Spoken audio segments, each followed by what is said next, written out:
Hi guys! Welcome dito sa The Sun Tarot. Ang reading na ito ay for collective for anyone who can resonate sa reading nito. This is a general and a collective reading. Your energy at this time.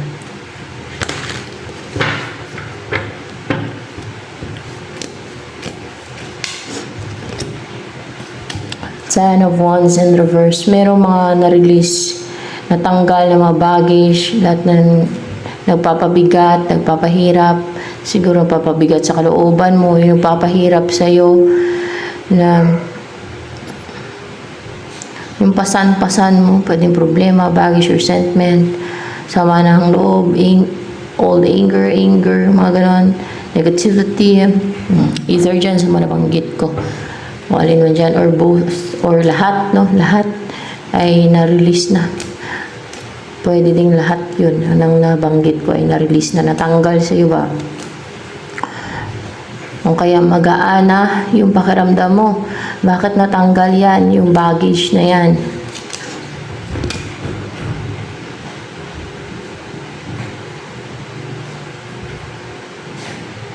Dahil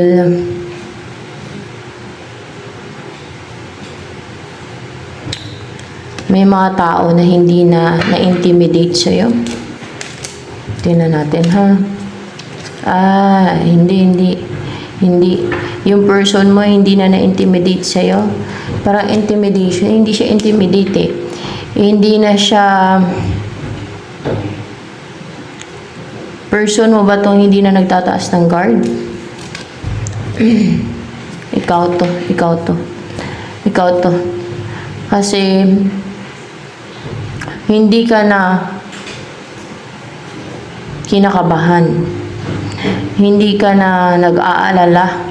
Hindi ka na nagiging defensive pati. Hindi ka na naging defensive. Kasi in reverse yan eh. Hindi ka na naging defensive. Yun ang parang nagpapahirap sa'yo yung naging defensive ka. You know what? Kung bakit ka naging defensive? Dahil din sa mga na-experience mo yun. Dahil din sa mga ginawa sa'yo ng iba, for sure. Dahil din sa mga actions, treatments na iba, sa mga sinasabi nila sa'yo. Dahil sa mga ginawa nila sa'yo, kung kaya ka naging defensive. Pero at least nawala na, no? Parang, yun, trauma. Nawala sa'yo, trauma. Parang trauma. Hindi siya trauma. Ano yun? Meron pang isang term eh. Phobia. Natanggal siya. Phobia. Hindi siya phobia. Ano yun eh. Yung parang naging ka lang. Guarded, intimidate. Yung nabanggit ko kanina. So, hindi siya phobia and trauma. Maring wala kang phobia and trauma. O kung meron man, baka matagal na natanggal yun sa'yo. Yung phobia and trauma. So, yan. Ano ang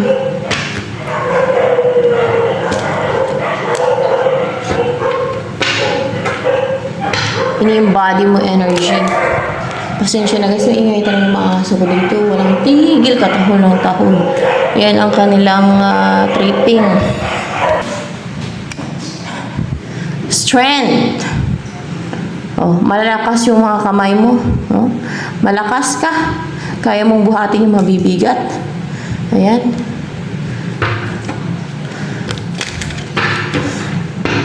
Palagi kang nag-exercise, kaya malakas yung katawan mo. Yung mga braso mo, yung kamay mo, ang energy mo ngayon.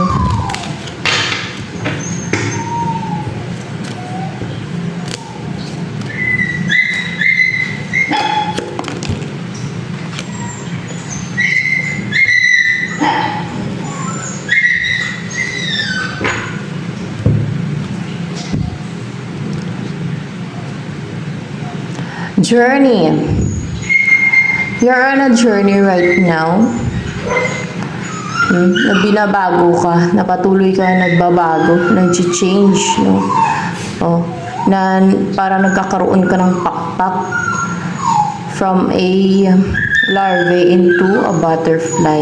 Yan ang purpose ng journey mo na yan. Para saan tong journey mo?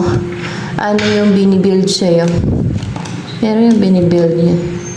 The youth. It's really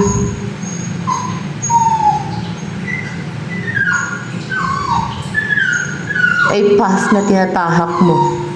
Path. May natapos ka ng path na natahak na matitindi, oh. Na matitinding challenges pero napagtagumpayan mo. Pero meron ka na namang journey na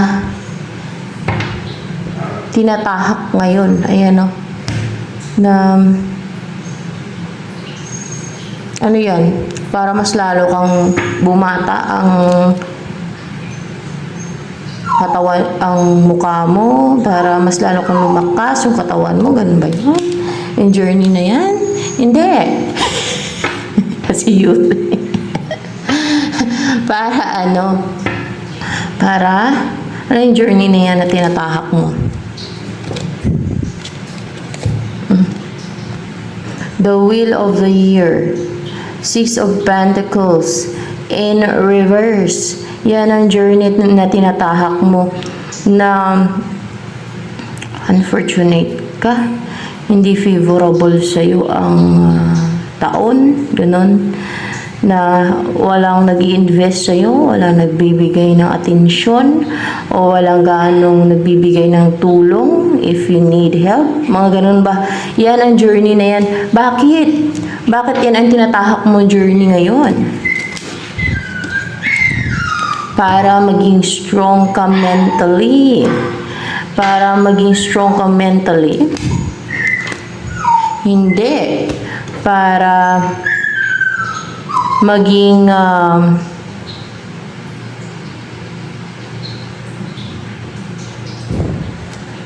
marunong ka mag-control ng emotion mo. Ganun na, para marunong ka nang mag-control ng emotion mo. Baka naging aggressive ka, madaling lumabas, na madaling pumutok, no? Yung galit mo, yung emotion mo.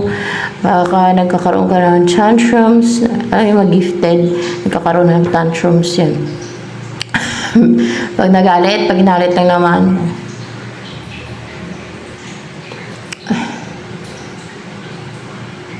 At yung ano, di ba may tantrums din yung mga ibang ano. Ganon din yung gifted pag bata pa. Minsan magwawala lang yan. Wala. Magtaka yung nanay niya. Bakit nagwawala? Magulong-gulong sa lupa. Pag bata pa. Pero habang lumalaki ay hindi na marunong siya mag-control ng tantrums niya. Pag ginalit lang, matindi yung ano, yung emosyon niya, yung ganun ba?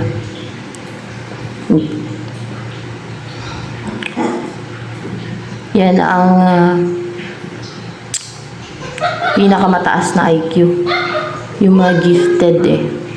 Pero yun nga lang, may tantrum yung mga gifted. Yung iba din, di ba yung mga autistic, may tantrum yun sila. Pero yun nga, hindi nila nakukontrol yun. Yung gifted naman kasi, yung autistic kasi under normal. Yung gifted above normal. Ayan na.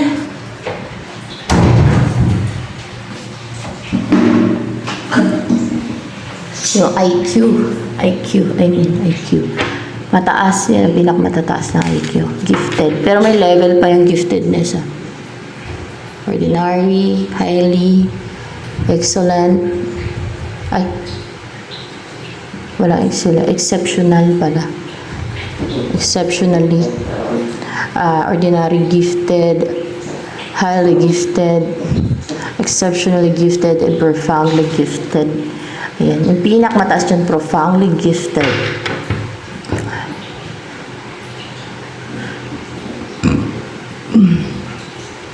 Lalo kung mga gifted, kailangan na matutunan na kontrolin yung emosyon. Kasi madali talaga silang, matindi magalit ang mga gifted, matindi din ma-excite. No, kunting bagay na madali silang saya, ganun. Sumaya, marunong, basta ganun, yung gifted. At kadalasan, loner sila, aloof, hindi naman aloof, loner, kumbaga mag-isa, kaya nilang tumayo sa sarili ng mga paa. Parang ano ba, solo flight palagi, ganun. Hindi sila ganun ka-friendly. Hindi ganun ka-friendly naman, pero siguro, pero hindi kasi, kasi iba sila matataas yung kanilang IQ compare sa mga karamihan. Iilan lang kasi yung mga gifted, hindi naman kagaya ng mga average intelligence na marami, no? Ganun. Iba talaga, magkaiba. Kaya hindi maka-adjust. Ang iba, ang mga average lang yung intelligence at yung mababa pa sa gifted. Ganun din yung gifted, hindi maka-adjust sa mga average yung intelligence at mababa yung intelligence. Ganun yan. Hindi naman sa minamaliit ko, yun lang ang totoo. No?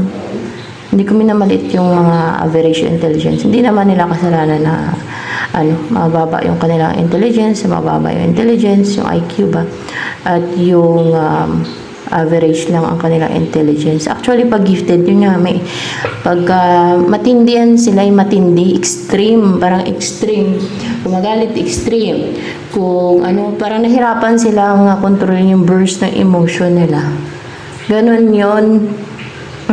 Unlike sa mga average yung intelligence na nakokontrol nila. Kaya kung sakali, kung gifted na binibuild yung, makontrol yung, yung emotion. Yung sarili niya, makontrol ng isip niya, yung emotion niya, kasi matindi yan matindi yung, as in, matindi yung emotion ng mga gifted. Lalo na pag nagalit. And pag na-excite din, tanto ay yung gifted. Ganun. Wait lang.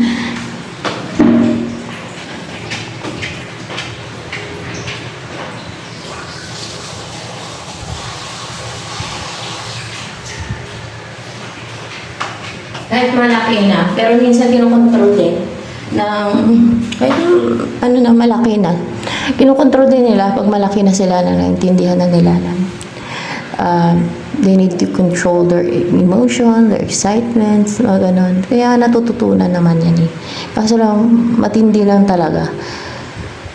Because above yung kanilang IQ. Above average. Basta, hindi kasi sila average yung IQ niya. Ganun. Above average.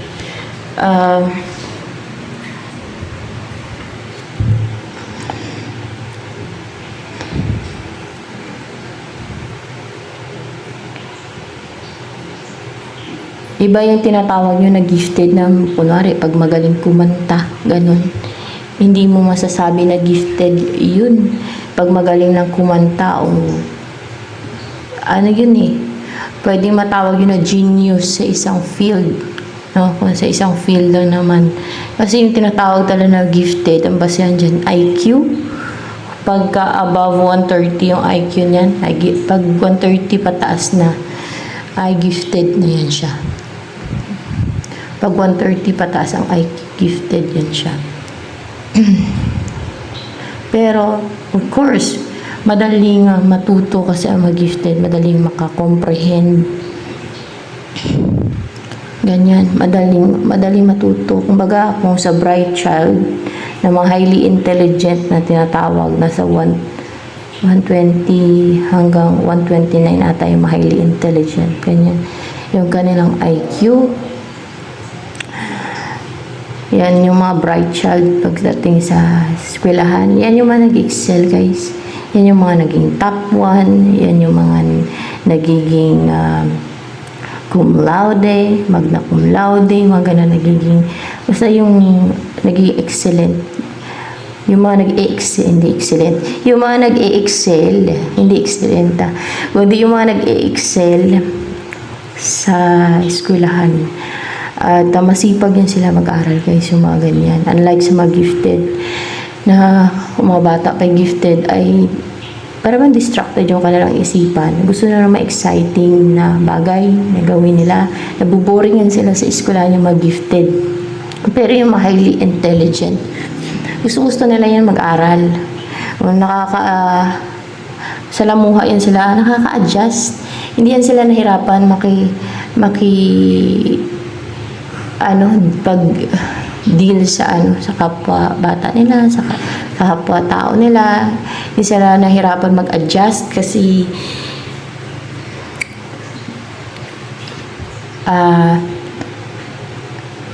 hindi naman malayo yung kanilang intelligence sa average intelligence. Unlike sa gifted na mataas na talaga. Ganon. Ganon yun base na nabasa ko yun ha. At sa experience, basta sa mga ko din, obserbahan ko guys na. Ayan. At more on sa mga nabasa ko yan kasi nabasa ako din yan.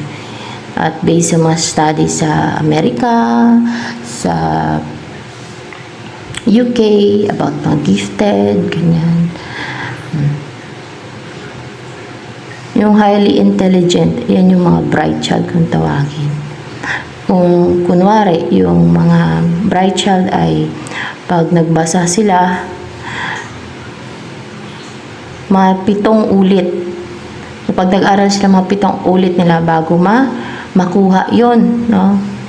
Bago nila ma-master, bago nila makuha. Basta mga ganun.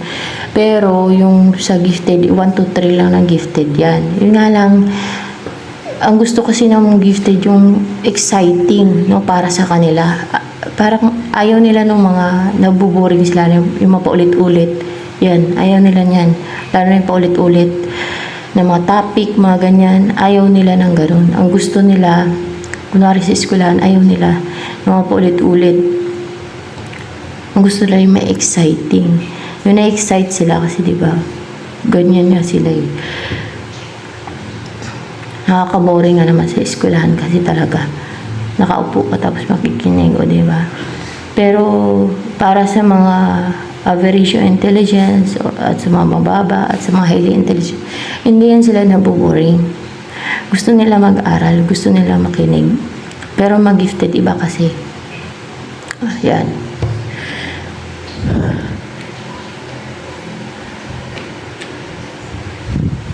Ano naman, at kung merong mga nagtuturo sa mga gifted o nakapagturo na sa mga gifted, malalaman ng teacher na yan. Tapos pag lumipat siya sa mga eskwela sa public, no?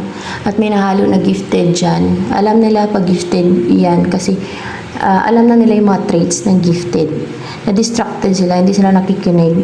Pag lecture, parang lutang yung isip ng mayan kasi nabuboring nga. Nag-iisip yan, nag-imagine yung mga gifted ng something na exciting. May pagkaano yan sila imaginative. Malawak yung imagination ng mga gifted.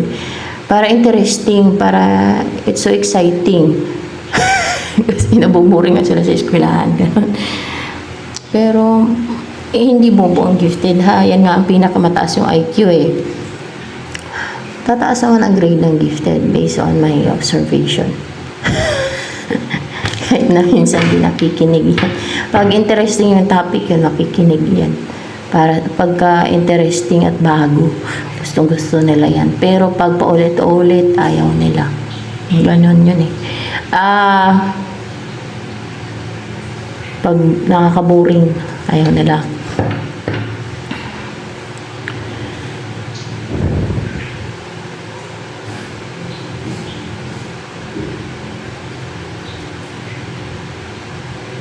Ano ang para makontrol mo pala yung emosyon mo? Oh. Yan ang journey na yan ngayon. Pati na kahit na in tough times, nakokontrol mo yung emotion mo. Bakit kailangan talaga yun? Hindi naman. Para strong ka. Kunwari, may nang bully siya sa'yo, may nang bash sa'yo. Hindi ka mag-enrage sa galit ba? Kahit na alam natin na injustice. Kasi pag nag-range ka sa galit, tuwang-tuwa pa yung mga nambubuli, yung mga demonyo. Tuwang-tuwa pa yung mga nambabash. You know what? Ano ang dahilan ng mga yan, ng mga nambabash at ng mga nambubuli? May inggit. O kaya may mga demonyo nagsusulso sa kanila at bulihin. Para sa kanila nakakatuwa yun. O kaya driven sila ng inggit. O kaya ay matindi yung insecurities nila.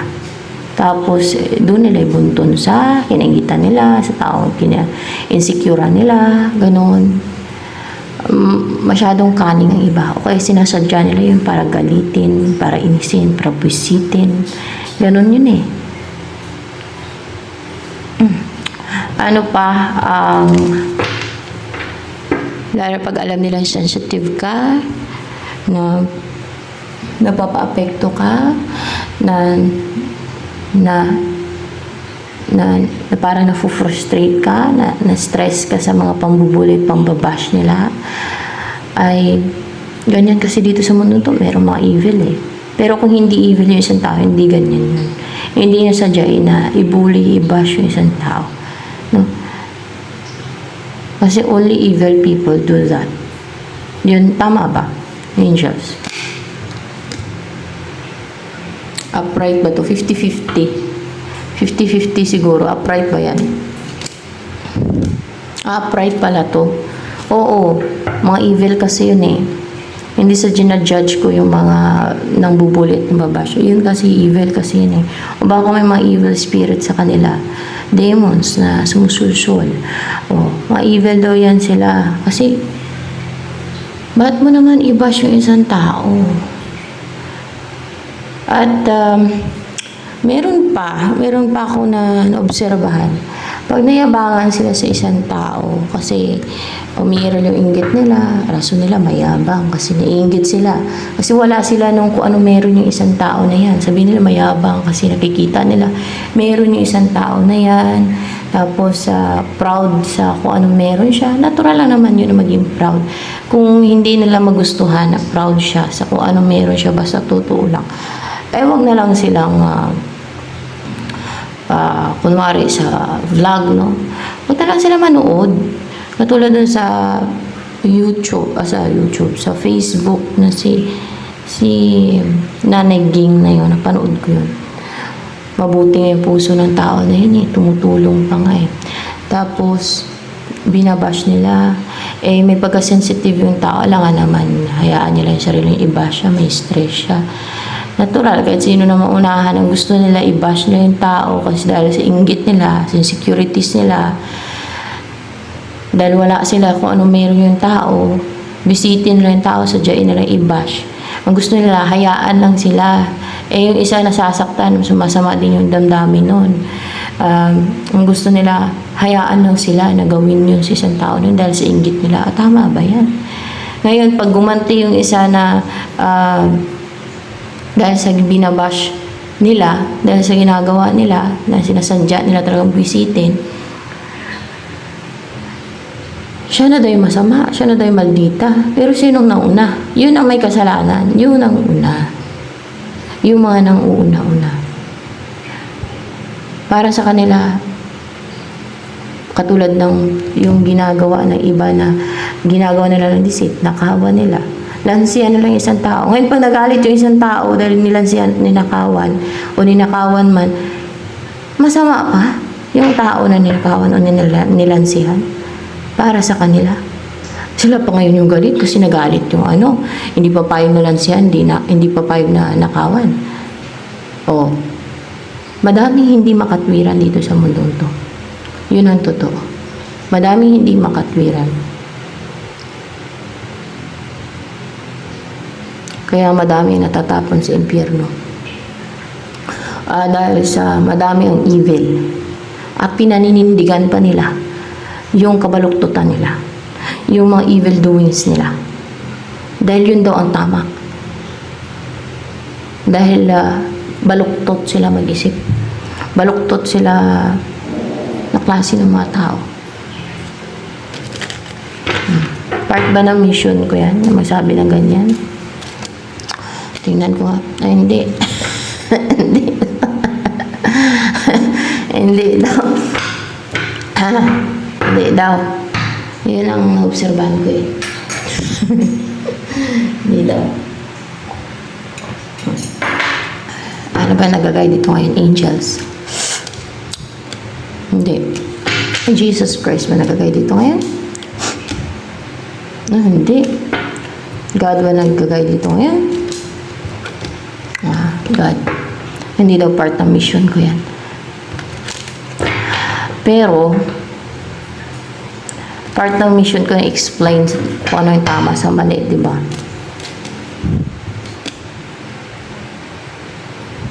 Hindi. Hindi daw. Sige, wag na lang. Hindi na lang. Ano pa ang energy mo ngayon? Energy mo pa.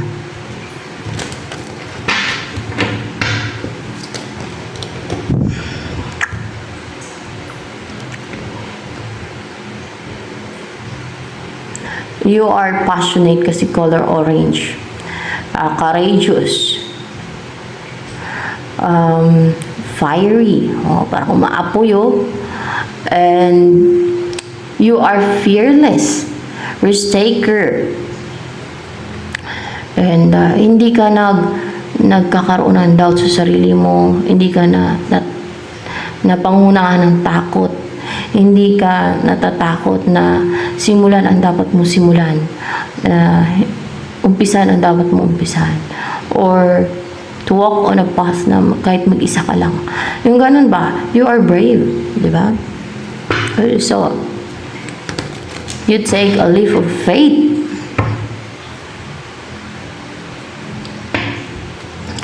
Ano pa? Dapat malaman sa'yo ngayon? Merong nag-end na cycle. Merong natapos na cycle. Merong na-complete na cycle.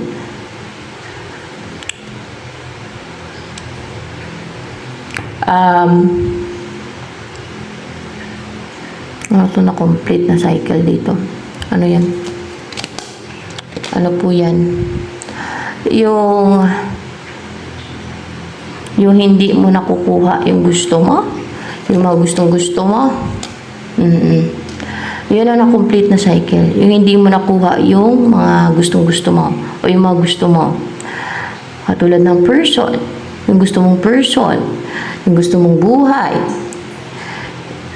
Yung na-complete na cycle na yun, hindi mo nakukuha kung ano yung mga gusto mo. Like person, kayamanan, gandang buhay, ganun. So, ibig sabihin, ano na yung umpisaan mong cycle?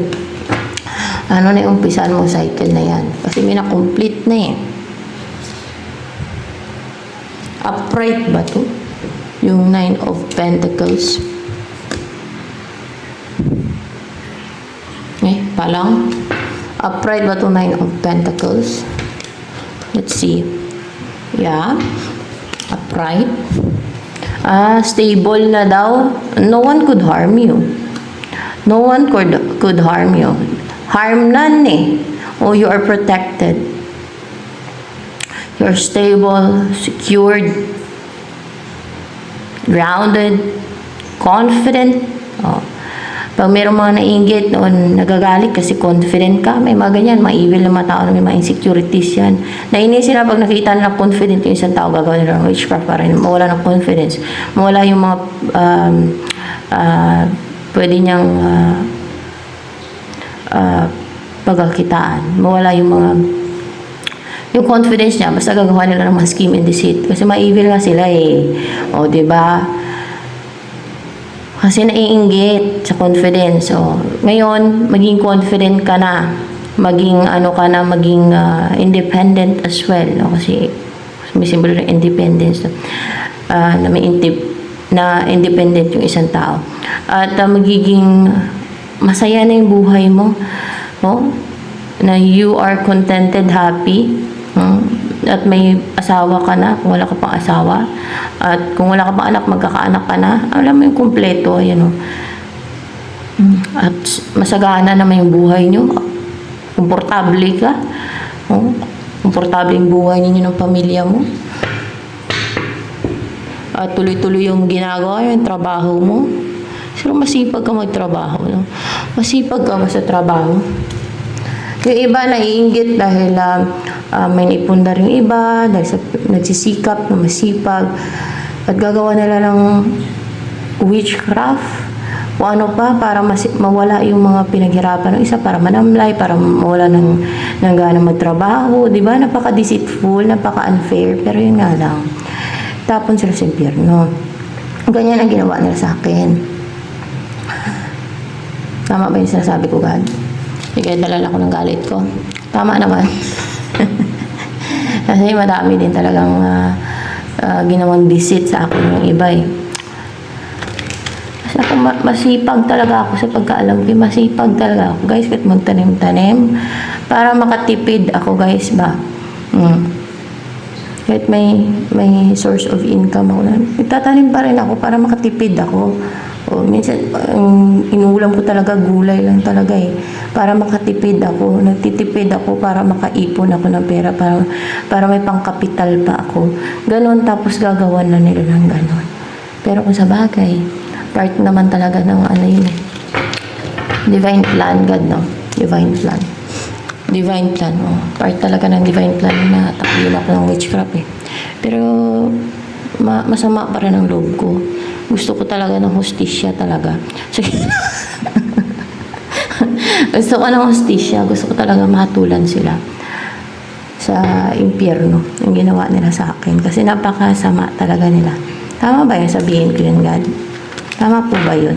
Sabihin ko yun. Kasi, tama naman lang. Prangka lang talaga ako. Kasi, yung ginawan ka pa ng deceit, tapos nagalit ka, tapos dahil sa nagalit ka, dahil gusto ka nilang lansihan, dahil nilansihan ka nila, ng ganun, ginawan ka ng deceit, tapos pag nagalit ka, gagawan ka pa nila ng witchcraft kasi ayaw mong palansi sa kanila, ayaw mong palamang, ayaw mong yung ginagawan ka nila ng deceit, ayaw mo na yung may ginagawa kasi sila, guys, yung kunwari, yung katulad ng mga utangan kayo, hindi sila magbayad. Meron pa ako dati na tauhan, no?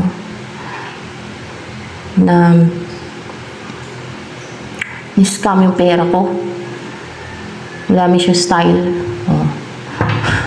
Mga deceitful yung ganun, mga evil yan. Walang konsensya sa ano.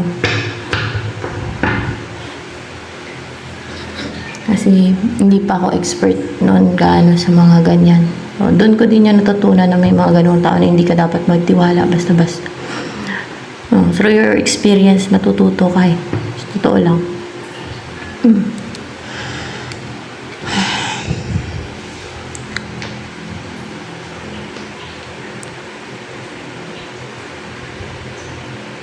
Alam ng God yan na gusto ko talaga sila matulan sa impyerno. Dahil sinasabi ko talaga yan. Gusto ko ng hustisya. So, ginawa nila sa akin. Gusto ko matulan talaga sila. Kasi, napaka-evil nila. Wala silang konsensya na gagawan ka ng deceit. Tapos, pag nagalit ka, gagawan ka pa nila ng mga witchcraft. Sirain nila kung anong mayroon ka. Mga ganun ba? Napakasama ng mga taong ganun. Napaka-evil nila. Ano pa ang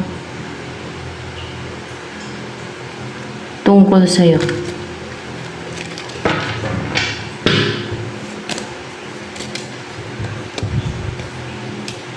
Seven of Cups. Hindi ka na nalilito sa choices mo. O hindi na nalilito? Hindi na nalilito? Hindi na nalilito kasi alam mo na kung sino ang gusto mo talaga. Ganon yun. Hindi sa kung sino ang gusto mo. Alam mo na kung sino mahal mo. Tingnan natin. Alam mo na kung sino mahal mo talaga. Kaya hindi ka na nalilito. Kung meron kang mga option or choices o yung iba i-crush mo lang. alam mo na talaga kung sino ang mahal mo. Yung iba ay crush lang nila, akala nila mahal na nila.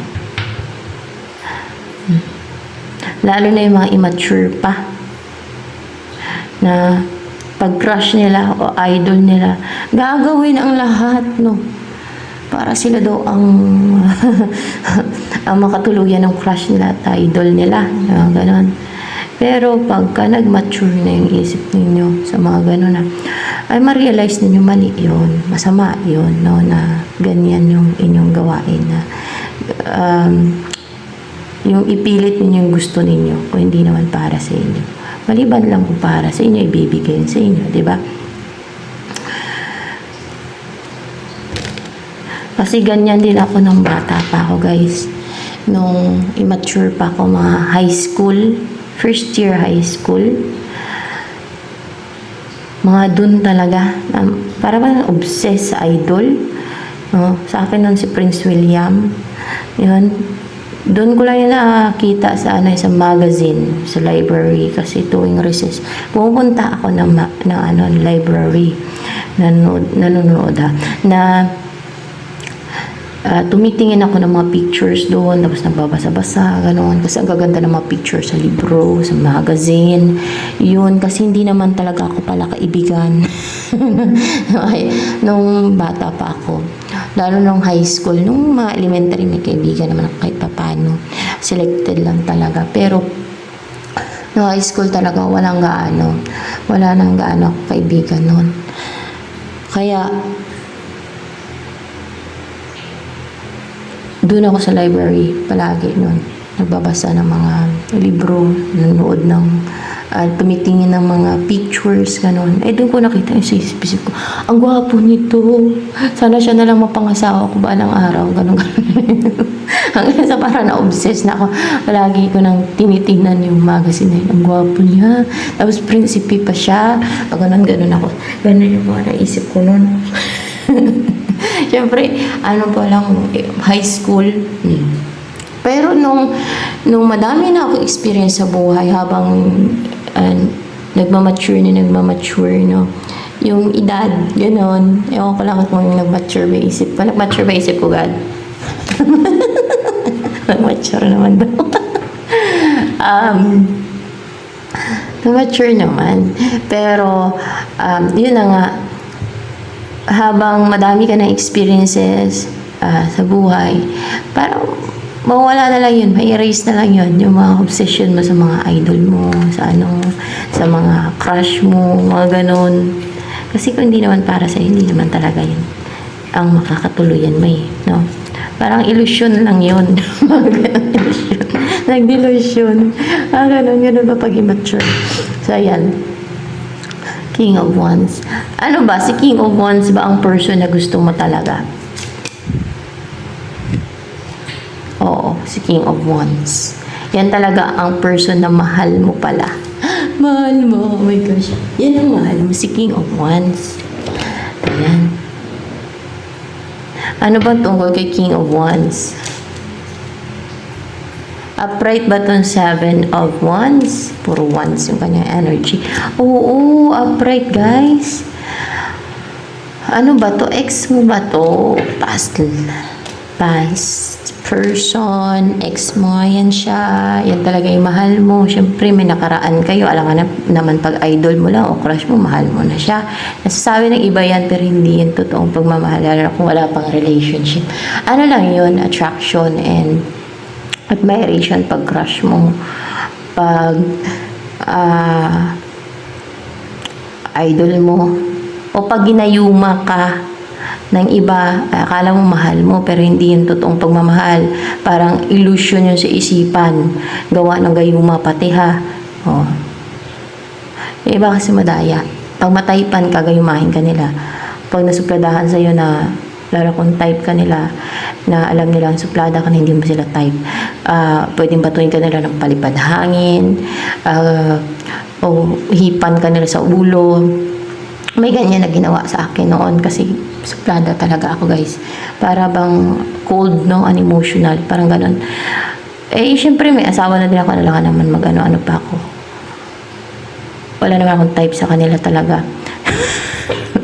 At may asawa na ako. Diba? Yung sa akin ata nakadali nun, ihip sa ulo eh. Kasi nalapitan ako sa ulo nun, parang inihipan yung ulo ko.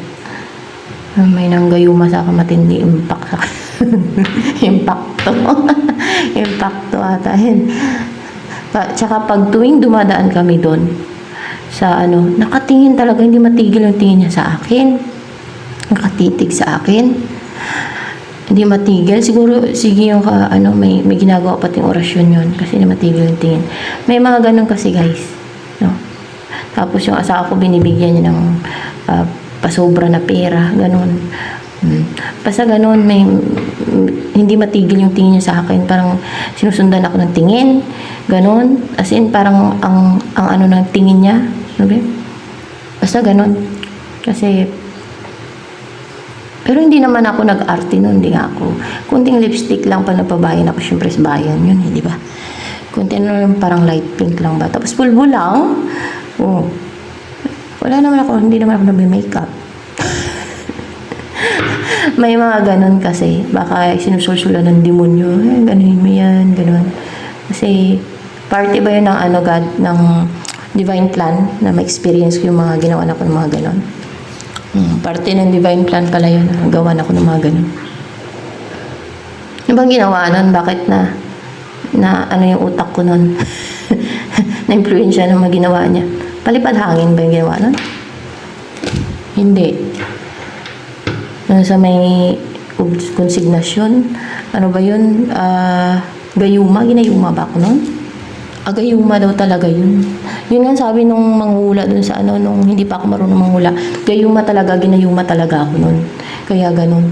Tsaka nangingitim ako nun ha. Sa gayuma niya guys ha, nangingitim talaga ako. Nakakapangitim din ang mukha yung gayuma. Ginayuma din talaga ako nun. Akala ko palipad hangin lang. O kaya yung inihipan sa ulo. Ewan ko kung anong klase ng gayuma. Ang alam ko, inihipan ako sa ulo yun. Parang naramdaman ko, dumikit, lumapit sa akin. Tapos, matangkad kasi siya sa akin. Parang inihipan ako sa ulo. Parang ganun.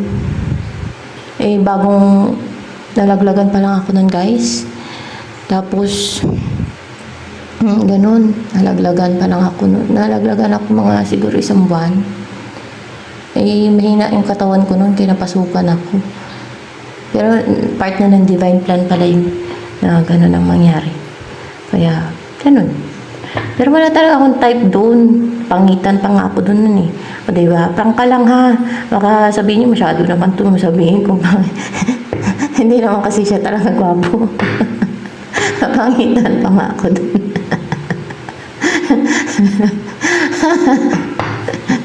Pero part ng divine plan yun. Na-influensya lang yung utak ko nun. Hindi talaga ako nagagusto doon. Ginawa na ako ng gayuma nun. Ganon din yung sabi dun sa hula, nung napaula ko sa Quiapo nun. Hindi pa ako marunong manghula. Meron daw ako, ginayuma. Nangingitim ako nun, kahit gayuma lang yun. So, malakas. Grabe, hindi din ako makatulog nun, kahit gayuma lang.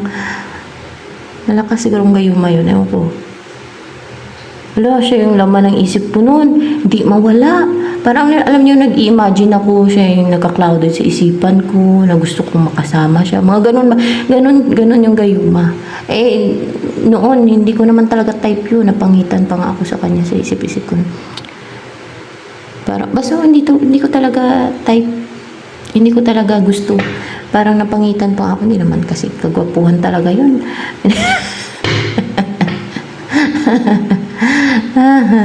Basta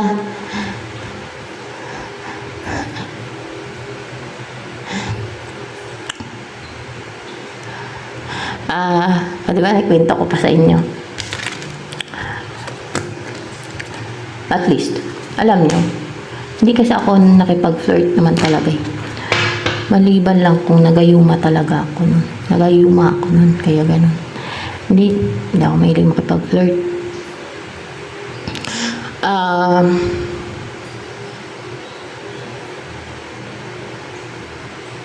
Pag meron pang madami naman kasi mga ganyan yung parang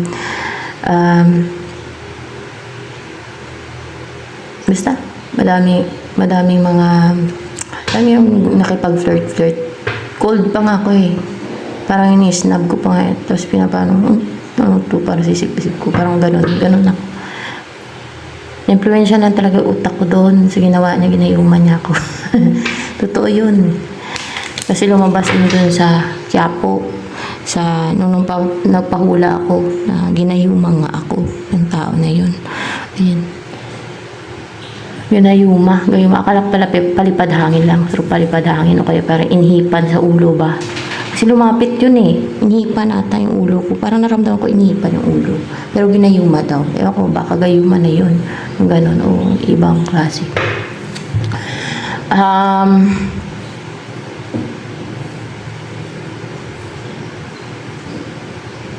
May malaga talaga yung may depensa kasi pwede nilang manipulahin yung utak mo, yung emosyon mo, mga ginagawa nila. Kahit hindi mo gusto ay, alam mo yung naging sunod-sunuran ka. Sa kung ano yung gusto niya. Yan. Mga gano'n na. Mahalin mo ako. Ganun sabihin siguro pag nanggayuma, no? Ako lang isipin mo. Mga gano'n siguro sabihin.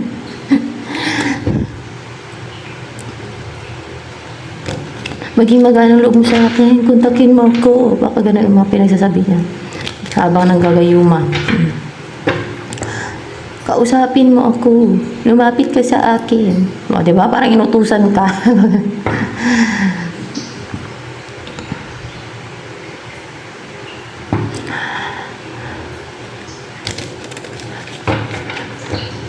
Pero part naman kasi ng divine plan yun eh. Ganun ang mangyari. May mga ganun ako ma-experience. Pero, ayan, let's move here. Let's move here. Let's go back sa reading. Magkaroon na din ng balance and stability sa buhay mo pati. You will feel secured, safe. No? Harm none. Diba? May light, may liwanag pa, and may bato nakapaikot. Kunwari ikaw to. Na parang pag i-try nilang lapitan ka, o i-harm ka, o gawan ka ng visit, ay hindi magtatagumpay. Mahatulan sila agad. Pwedeng gano'n na. Basta hindi ka na nila ma-harm. Gano'n.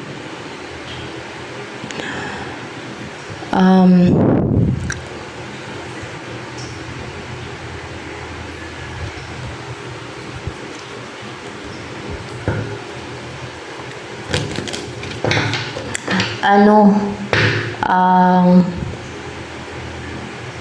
feeling sa'yo ni King of Wands na yan pati? Ng person na yan na mahal mo talaga, na alam mong mahal mo siya, na siya ang mahal mo. Gusto niyang bumalik sa'yo. Gusto niyang bumalik. Ayun, may pagbabalik. Gusto niyang bumalik. Ano pa? Ang feeling sa'yo ng tao na yan na mahal, na alam mong mahal mo.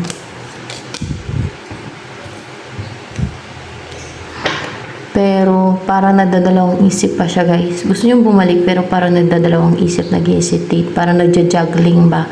Parang hindi makapag-decide kung babalik ba o hindi. Ganun. Bakit? Nagdadalawang isip siya na bumalik sa iyo, na babalik ba siya o hindi. Bakit?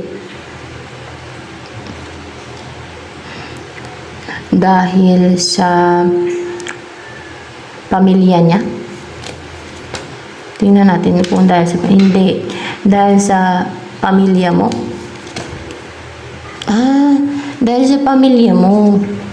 Dahil sa pamilya mo. O maybe, kung may pamilya ka na, sariling pamilya, luwarik may asawa, pero kung wala, ay dahil sa pamilya mo, baka iniisip niya ayaw ng pamilya mo sa kanya. Pwedeng ganon.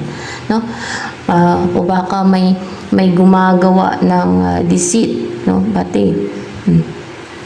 O kaya ganyan yung iniisip ng person mo, kahit na okay lang sa family mo na magsama kayo, diba? So ano pa, ang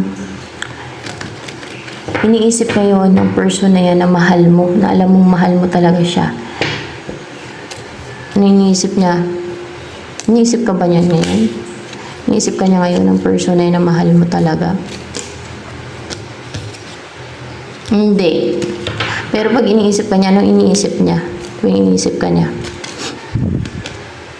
Yung bubuo na kayo ng pamilya talaga, yung magsama na kayo sa malaking bahay, sa isang bahay, yung mag-start na kayong magsama sa isang bahay, no? At magpundar na ng property, bahay, lupa na titirahan ninyo. Yan yung iniisip niya para magsama na kayo. At bubuo na kayo ng pamilya. Ano ang gusto sabihin sa ng person na yan na mahal mo? Gusto niyang maging peaceful yung isipan niya, tahimik na yung isipan niya, yung wala na siyang problema, yung hindi na siya nagwa-wonder yung isipan niya, ay mamuhay na kayo ng yung tahimik na buhay, walang mga walang problema between the two of you, yung magsama na kayo at peace, yung pamumuhay niyo, peaceful kayo, ganun. Yung walang mga nag-challenge, yung or maybe walang conflict sa inyong dalawa. Hindi, yung walang mga superior na humahadlang sa inyo.